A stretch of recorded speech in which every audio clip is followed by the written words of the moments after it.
Hello, ladies and gentlemen, and welcome back to another episode of the Rule 34 podcast, Season 2. I'm your host, Jack, joined by my fellow co-host. I'm Nick Castillo. Alright, so we are back. We had planned to record last Friday, but some things came up, we weren't able to, but so we're here on Monday to record. How have you been, Dom? I have been pretty much the same.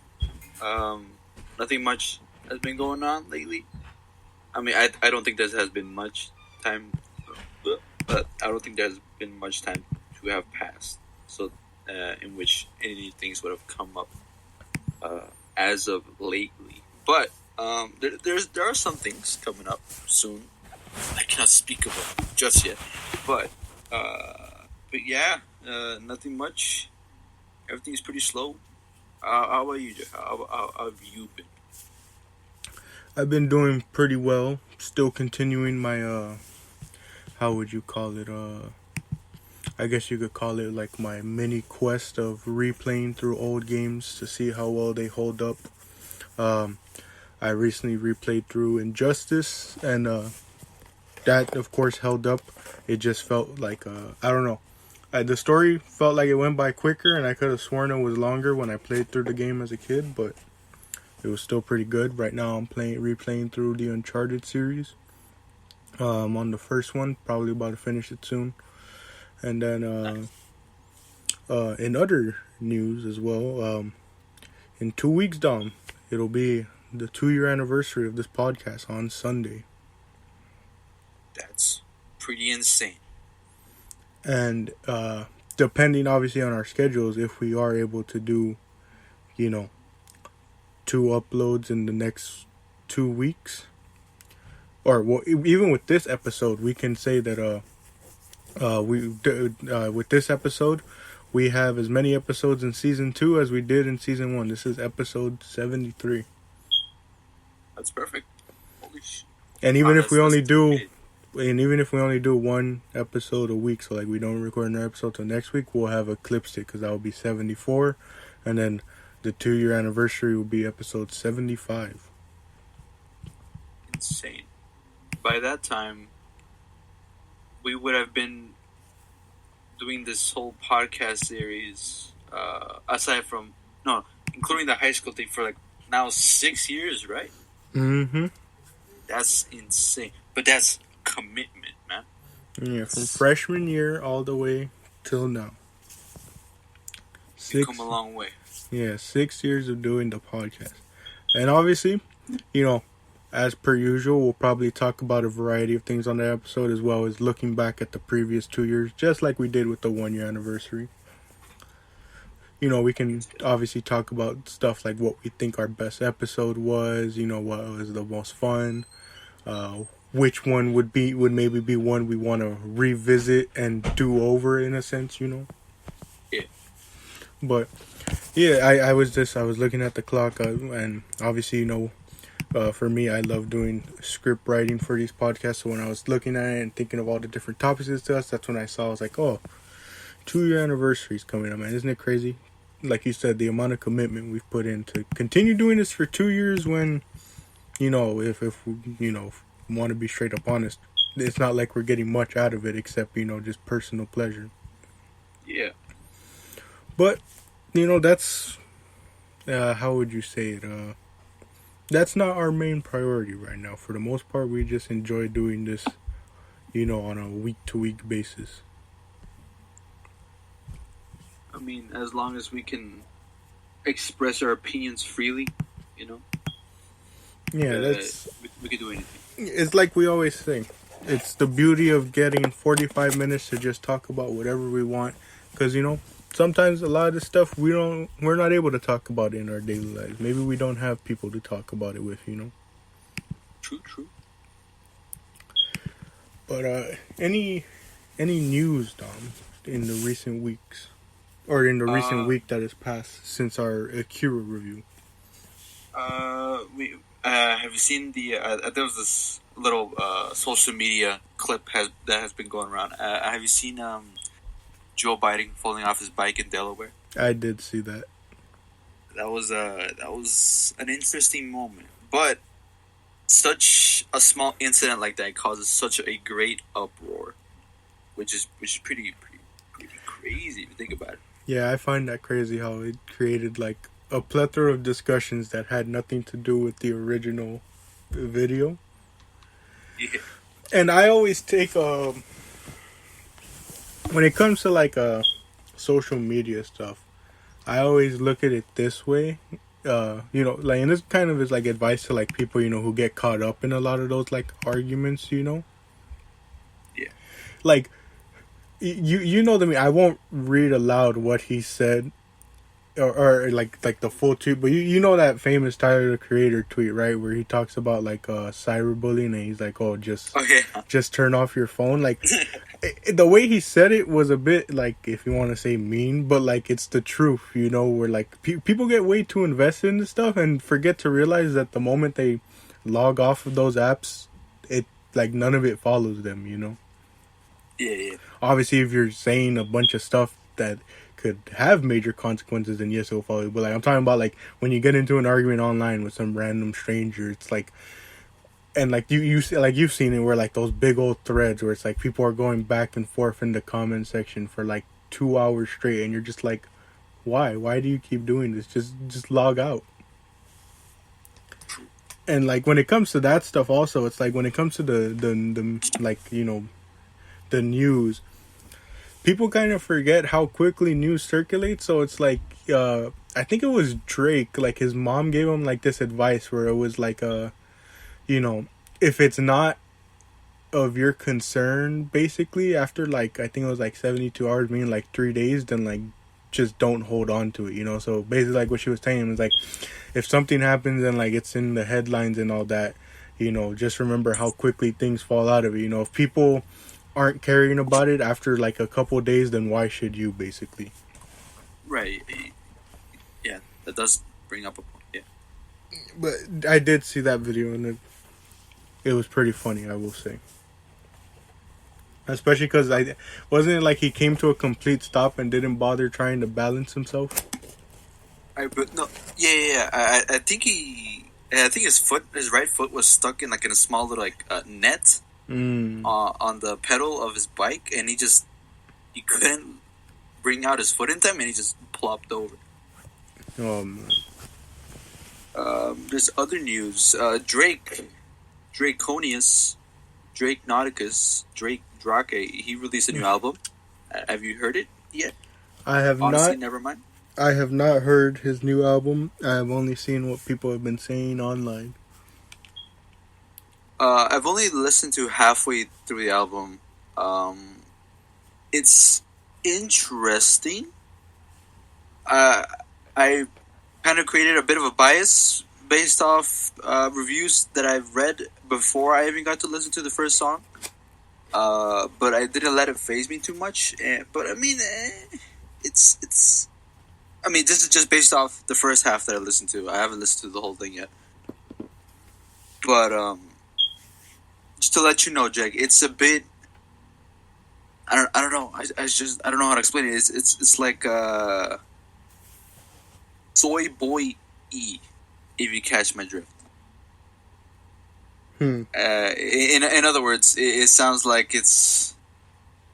How would you call it? I heard people talking about like how it's like a dance album, but like also like yeah, it's like typical Drake, where it's just like I don't know how you would say it, like I don't know, people just kind of find it in a sense like low effort, and yes, that too, yes.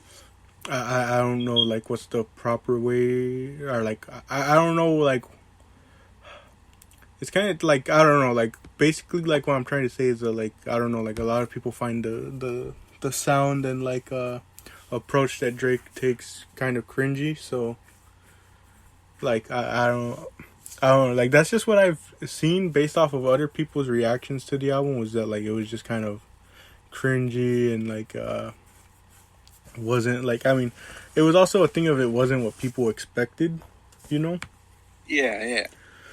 Which I I can agree with that. Like, you know, sometimes an album shouldn't be what the people expect. You know, you should experiment a bit. But we've seen Yeah. how experimenting kind of can be the downfall, or not like the downfall, but just like it's not the best case for like albums. Or like just because it's experimental doesn't mean it helped the album. Right. I don't know. I haven't listened to it. I think I've said it on this podcast as well. The last time when it came to Certified Lover Boy, I knocked out halfway through it like academics. Oh yeah. Like I legit fell asleep during it, so I don't know. Maybe I'll give it a listen. We'll see what we do on here. But I did hear about it dropping, and I did see all the reactions to it online. Say, since Drake releases an album every year, do you think that he should, I guess, more perfect his work, or at least make in general better, if you were to take an approach similar to that of Kendrick Lamar and like waiting years instead of having to do a yearly album, or do you think it's because of it's like a contract type thing? Maybe it's a contract thing because his label obviously knows he's gonna make big money no matter what he drops. Right. But I think the thing is that Drake found success in what he was doing. He found that formula to success, and so he's just rinse, wash, and repeating it. Yeah.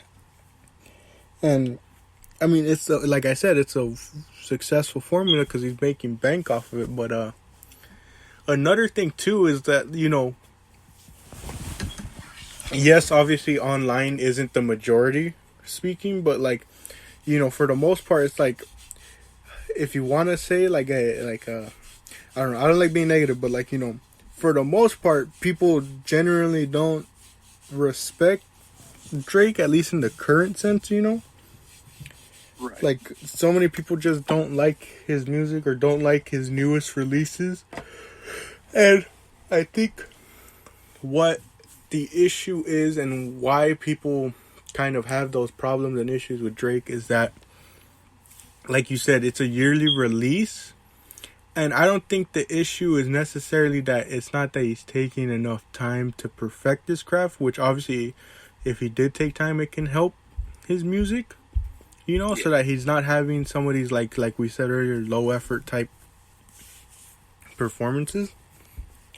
But that, if he took his time and put gaps between it, people would learn to appreciate the music more because they're getting less of it, Right.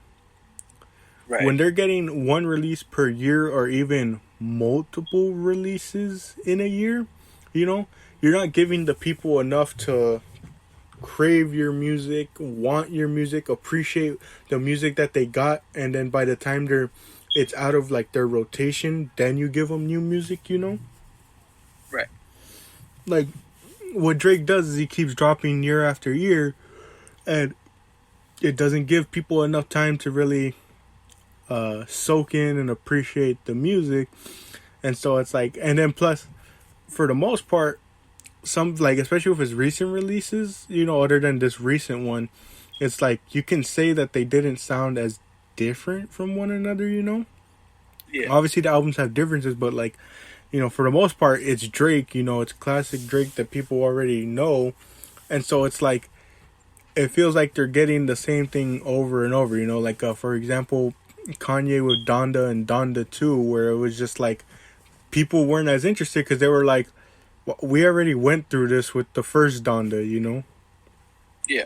And so it was like, it was too soon to start doing that Donda 2 stuff. Like if he had waited a year, it would have maybe worked because it would have been like, people would have been remembering back to the first one and getting hyped for the second one. But because it was only like a couple months apart, no one was really excited because it was like, we already went through this. And so similarly with Drake's music, that's what happens with a lot of people where they're like, I already listened to the album. This sounds exactly like the one before it. There's nothing different to it, Like that, I don't know. That's why I feel like a lot of people are, or feel like when it comes to Drake's music, just because of how often he releases it. Yeah, I agree with you on this one. A lot of the songs. as to what I've experienced so far is that uh, the subtle differences don't make up, I guess, too much in terms of how do you explain this? The differences between each song aren't grand per se, but the feeling and like the way Drake makes the music, it sounds similar song after song, and there's not too much differences in terms of like creative, I guess, experiments, in my personal opinion. But and I'm not sure if he's gonna move on from this. I guess sort of like way he wants to make his music. As to what I've been hearing recently from this album, and I'm not sure where he's gonna go on from this. Sure, this makes him the most amount of money every year, but I mean, I just want people to succeed and grow, or maybe experiment, right? But with the best possible outcome for every artist. But I just think Drake is just doing the same method over and over again, and I don't know. I mean, if it's making money, it is making money. You know, I'm not the artist here. But yeah, that's all I pretty much have for this album. I'm gonna be hearing the rest of it later on today. But yeah, And that's all I got. Yeah, to add on to what you're saying, you know, it seems like Drake is even doubling down because I don't know if you saw, but like he put out like a tweet saying like, "Oh, if you don't understand it now, don't worry, we'll be waiting for you." Like basically saying to all the people who are like trashing the album, basically saying like, "Oh, you know, you don't get it right now. You need to listen to it more. We'll wait for it." And you know, that's obviously what I'm always saying when it comes to our music reviews is you gotta let stuff sit with you, you know, yeah, in order for you to enjoy it. And I know some people are gonna be like, "Oh, well, if you listen to it like 10 times, you know, of course you're gonna start getting used to it and enjoying it." But like, obviously, I mean, it's just like you gotta let it sit with you. And like how I brought up in a previous episode, you know, you gotta allow yourself to like let the music resonate with you, you know, put it on when you're doing like stuff, you know, so that like you can form memories with it, you know. And like, so like I feel like maybe it might be a similar thing here where it's like, I don't know, people were just, you know, being so quick to get out their reviews because, you know, because of how social media dominant the world is now, it's like people want to get out their opinions so that, you know, they can immediately get you know, the views, the likes, the interactions with people, you know, instead of like putting out a formulated response. And, you know, we have no one to blame but ourselves for, you know, quick reactions, you know, blowing up in a sense because we feed into it. Whereas, you know, when someone comes out with their articulated reviews and stuff, it usually doesn't get the responses or views or interactions or talk as the people who immediately put out their reviews, you know? yeah. You know, someone who immediately puts out a review like an hour or two after Drake's album dropped saying, you know, "Oh, it was terrible, it was mid, this and this," is likely to get more interactions and all that than, you know, someone who puts out you know, a well-documented review discussing it and, you know, giving their insight as to why they think it's good and what parts are not good, you know. Yeah. People just kind of feed into that, you know. Yeah, I agree. But Drake's album was definitely kind of like a polarizing one online in the sense of like just got a ton of, you know, the media talking, a lot of, you know, people just giving their opinions on it. And similarly, Dom, and while talking about, you know, music that, you know, is getting, you know, a lot of talk on social media, has a lot of people discussing, you know, its contents in it, you know, discussing the meaning of it, different lyrics, you know, just the overall song itself. We get into today's topic, which is we are reviewing Joji's latest song release, Glimpse of Us. Now, Dom here is quite, how would you say? He's well, how would you say it, Dom? You know a lot about Joji because of who he used to be.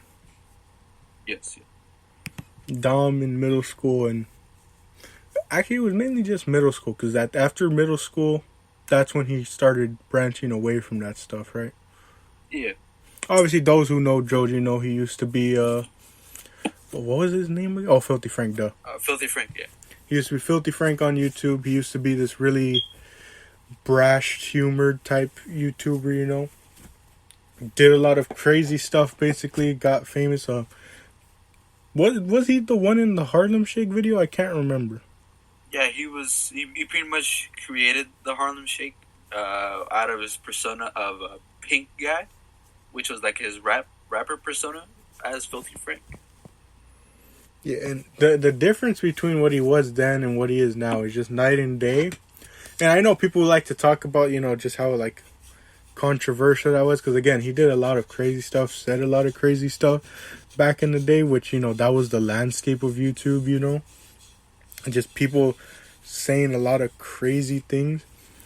But the way he changed for the better is something that like more people should look at, you know. He didn't let that past stuff define him, and people obviously still bring it up, but as you can tell from him, you know, that's something he's left behind him, you know. Yeah. And, you know, for the most part it's for the better because I mean, look at the success he's having, you know, and it's overall looks like he's doing better in life.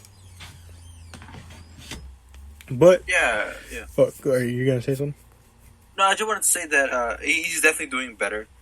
However, I feel like he's still, you know, with his transition from like Filthy Frank to Joji, with him wanting to pursue his music career, I feel like he still has a little bit of like that Filthy Frank soul with him, just a little bit, because I think there was like an interview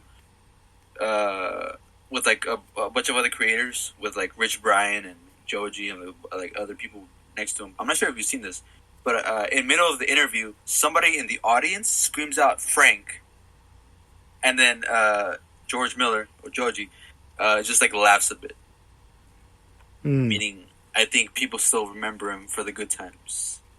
Yeah, obviously people still do. I mean, seeing this song and like how people were blowing up, I saw a ton of people making reference to it, you know, especially because what they're referencing is, like I said, you know, the change from then till now is just so crazy, you know. It's night and day. Like, just it to a lot of people it doesn't make sense, you know, that it's the same guy,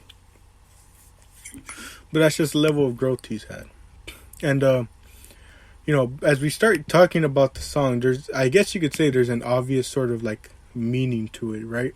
You know, like, you can kind of tell. But I saw an interesting post online again, because this is a song, this was gaining a lot of traction online, you know, for it.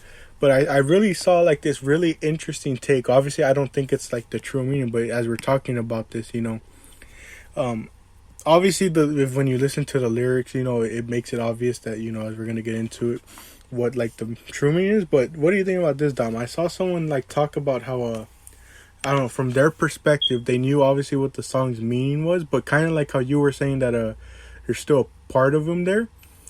You know, people, right. This one person had like this just observation, and, you know, for the most part, people can maybe claim it's reaching, but they were saying that like when they were listening to the song, they kind of just imagined it from George Miller's eyes, and like, you know, him kind of thinking, you know, what if he stayed that route, and, you know, like, it's him, like, you know, in a sense reminiscing back to the old days, and just kind of thinking and imagining a future where, you know, he's stuck with the friends that he had, stuck making the content that he had, you know, and kind of, you know, maybe still enjoying his life, you know, but like, you know, like, that's kind of what one person thought was like, you know, to take a different approach from the obvious meaning. They were like, what if that's what like or like that's what they were kind of seeing from this song was, you know, when talking about a glimpse of us, it was him getting a glimpse of his old life and thinking about what the future could have been like had he stayed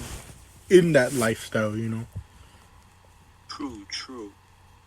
I mean, now they point that out, it does make sense. But I mean, it makes sense, but I feel like I don't think there's any conflicts, but I feel like there's some sort of conflicts, because I mean, the reason why he stopped being the Filthy Frank, the old personality that he was because he personally didn't enjoy it anymore, and that's why he moved on.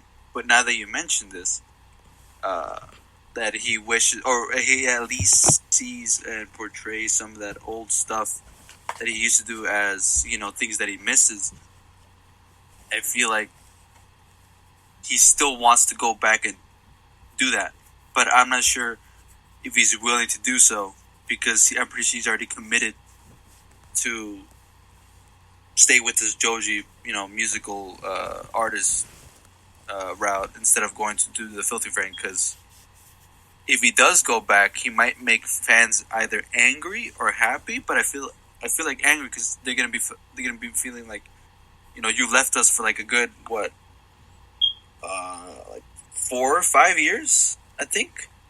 3 to 4 years ever since the last video on the Filthy Frank channel has ever been uploaded.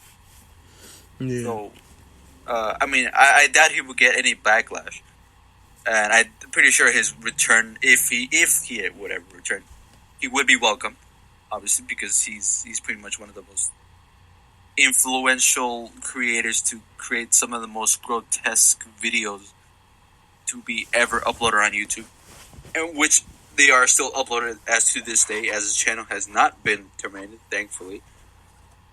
However, his videos come to play and to show the creativity and like the absolute nonsense that and freedom, per se, kind of that he wants to just throw out there on YouTube because he is, Frank of the Filth, as he calls himself. I understand. I already understand like the music, like the music lyrics of itself is like the glimpse of us, him talking to his current girlfriend and thinking about the good times with his ex, and I could see the implications of how this could be also be talking about his past life as Filthy Frank, but is that like it's not the true implications of the song, but could it be? Yeah, I mean, that's what I said. Obviously, when you look at the lyrics, there's an obvious meaning, but I really like this person's interpretation of it, Because, like you said, you could see it. You could see a point being made about it, and that's what I really liked was that this song really kind of showed the beauty of music to me and why I love it so much, because so many people were just coming out with their own interpretations of it, and I just thought it was really cool and really creative from so many of these people to have all these different meanings. But You do feel like that. getting Well, I just wanted to ask, what were your interpretations of the song for a first time listen? well, the first time listening, I think I had heard it, like, obviously, but I don't think at that point I had seen people like talking about the meaning of it. So I was listening to it, and like I said, there's the obvious meaning of, like you were saying, it's talking about a past relationship while still being in a current one. Yeah. And I don't know. At first listen, I just couldn't, like, obviously I knew what the meaning was, but I wasn't thinking too much about that because I was so invested in the music, if that makes sense. Yeah, it was really nice. Yeah, it was a really good song that just like really. It gets you like right from the start when you're like listening to it. And like the lyrics just, I don't know, it's like the lyrics in a sense are like simple, but like they're so hard hitting as well. Cause like you start to put yourself in that situation and you're just stuck having to imagine like, in a sense, man, what would you do if you were a part of this story, Yeah. Cause obviously like Dom was saying, it's obviously, about, like, again, he's in a current relationship, but, like, he keeps thinking about his old relationship and, almost in a sense, still wishing, like, he hasn't moved on. He's still wishing he's with that previous person, and he's expressing that pain that, not a lot of people are comfortable with expressing, Yeah. because I mean, Dom, like like people obviously aren't gonna just openly say that they haven't moved on. That's not something people openly admit. Without shame. Right, right. And like I said, the way like a lot of the lyrics are so simple, but like they hit you right in the heart. Like the one that got me the most was when he said the lyric said I'm fine and said I moved on, but I'm only here passing time in her arms, hoping I'll find a glimpse of us.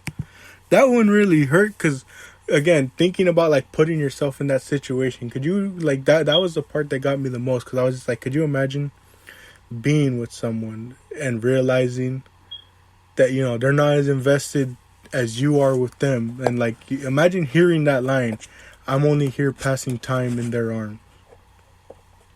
That hurts to hear. Like they're not invested. You're just there for a period of time, and it's like it's one of those things that like man, it's a situation I would hope to never find myself in. Yeah. Like as messed up as it sounds, I've always told myself if I'm ever in a situation where it's clear I've fallen out of love, I'm going to let it be known immediately because I don't want to waste that person's time and mess with their emotions like that, making them think, everything's all fine and that they're still, like the person that you're with is like, they think, like you don't want to waste their time making them think all that and confusing them and making them have to think how long were you faking it for, Yeah, yeah. And that's really what that lyric really hit home to, is just like never want to be in that situation. What about you, Dom? What were some lyrics or just general thoughts about the song or lyrics that that really got you or that you just really enjoyed? Or perhaps want to give your interpretations of? I have some lyrics here. What was it? All right. It's when Joji's talking about the ex, and but no, Joji's talking about the current girlfriend, and telling her, and wondering that she's so perfect, right, that she could turn rain into rainbows. However, regardless if she's perfect, it doesn't mean that it's working. And so he asks himself, what can he do? And the question of what can he do is as an answer that cannot be perfectly explained, because the answer could be branching upon many different situations, many different interpretations of the actions of what he wants, right? And it's scary not knowing the answer. It's scary not knowing what you want, or not knowing how you can move past from the past and to focus on the future and to enjoy the future for what it is and how you got there. And having to constantly come back to the past, constantly having to remember the good times, regardless if they were good or bad, or with its reasons as to why you wanted to move from the past and now onto the present. Joji contemplates what can he do now, and so not knowing what to do is pretty much the unknown of the present, the unknown of, well, he's in a situation where he wants to go back but he can't because he's in the present. But if he wants to leave the present, he's gonna have to hurt the one who he's currently with. And so he's in a constant dilemma, going back and forth, back and forth. And so it goes back to the unknown answer, the unknown. And as we know, the unknown is what's scary, because we don't know. Joji doesn't know. We as the viewers want to know, but we don't know either of what he will do next or what he's thinking to do. And to build upon further that, we as the viewers want to interpret what will he do afterwards, what he might do, or maybe what he's already done in the situation. But we don't know at the end of the day. We want to interpret, but interpretations only gets us so far. But it will never bring us to the answer that Joji wants, or is wondering or has already done. And so, you know, it's spooky, it's scary, it's emotionally heartbreaking not to know. And then when you try to commit to an answer or try to commit to, I guess, an action that you think will work, and it doesn't work in the right way, when you only have one shot to do it with no chance of going back, what can you do, right? And it goes back to the question: so what can I do? He's practically asking us, what can Joji do? What should Joji do? What's the right thing? What's the wrong thing? But we don't know. That's all I got. Yeah, and I think it all ties into like the bigger message and like the grander scheme of this all is that people don't know how to properly cope with moving on from the past, you know. Yeah, yeah. And I'm never one to like, be like, oh well, how would like what's the proper way to say this? I don't know. I'm never one to be like, oh, this is only a problem with men or this is only a problem with women, you know? Because like it happens on both sides of things, you know. Both men and women struggle a lot of times with moving on, especially for some people when it's like that was their first relationship, so they know nothing else other than that first time, you know. Right, right. And it's like Joji says, like in the pre-chorus, he says, when you're out of sight in my mind, but then he gets into it and says, but again, looking into someone's eyes is where he gets like the old memories, you know. And it's like it's something as simple as that, where it's like you try your best to out of sight, out of mind, but you're still stuck with those memories, you know. And people don't know how to properly cope with moving on.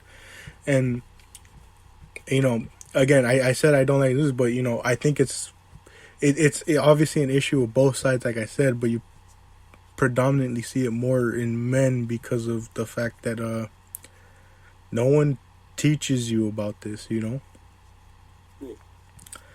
And again, kind of like what I said at the beginning, it's not something people openly admit, but it's not that people are more accepting, because I mean I've seen my fair share of like both sides, men and women, getting hated on for the fact that they're still stuck in the past or stuck on a previous like partner, you know. Yeah. But like it's not as much of an open door for discussion for men, because it's like it's mainly because of the fact that that side really doesn't have those discussions, you know. Right, right. It's a part of a grander scheme of thing of just getting men to open up about these things. And you see obviously Joji opening up about it, and I mean it's mixed reviews, you know. People are happy he's talking about it, but there's more people that are getting mad in the sense of like it's manipulative, like, again. And like I said, it kind of is, because like I said, no one wants to be in that situation where you're with someone that isn't as committed or as in love with you as you are with them, you know. Yeah. You're just wasting your time, like you said, passing time. I'm only here passing time. It's like, why are you wasting my time? And like you said, having to hurt someone emotionally like that, you know.